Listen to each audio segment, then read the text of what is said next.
So here it is, the shiny new Windows 10.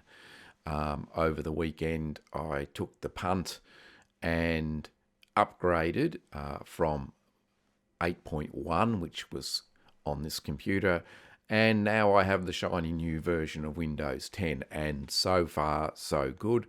The upgrade went through smoothly, and I haven't sort of run into any bugs or anything yet. I haven't, tested everything I've got on the computer, but everything so far seems to be working as it was before the update, which is really nice to know.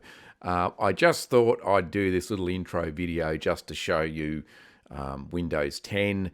I will do some more videos and sort of break them down into bits showing the new elements within Windows 10 sort of as I get my own head around it. It's going to take me just a little while to get used to the changes that have been made before I can produce any videos. But just to give you a quick look, here is the Start menu. So for those of you who had been using Windows 8/8.1 and had missed the Start menu is back.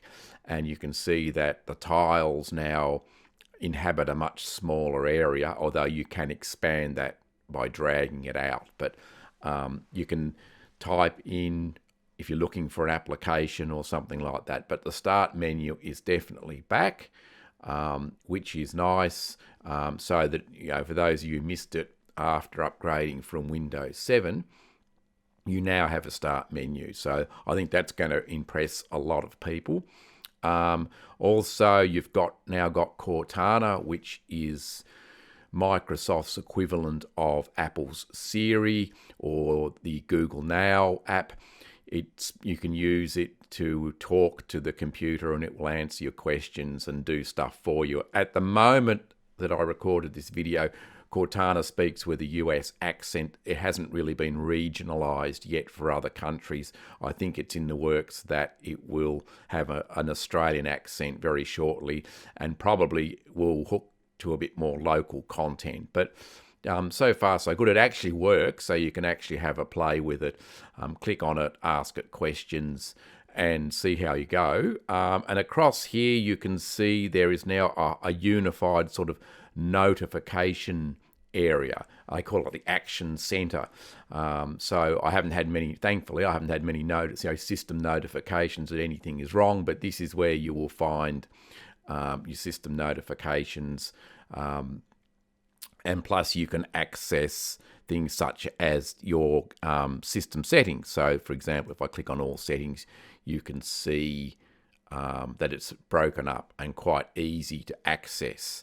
So no, digging down through lots of menus to get to the system settings that you want to change. And I'm sure there is a ton of other stuff that I'll have to get used to and just get my head around before creating any more videos. But as you can see, I just used the wallpaper that comes with Windows 10 just to show the distinction between that. But when it installed, it just loaded up as if it was, Windows 8.1 again. It didn't make any, massive changes to the desktop, and it worked really well. So I crossed my fingers and updated, and so far so good.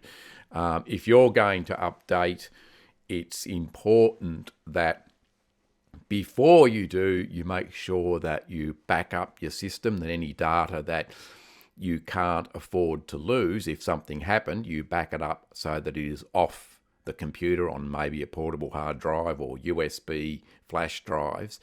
And that if you haven't already done it, you have a restore DVD created so that if you had a catastrophic failure and you couldn't reboot, you can reboot off the restore DVD and access at least restore Windows 8.1 or Windows 7.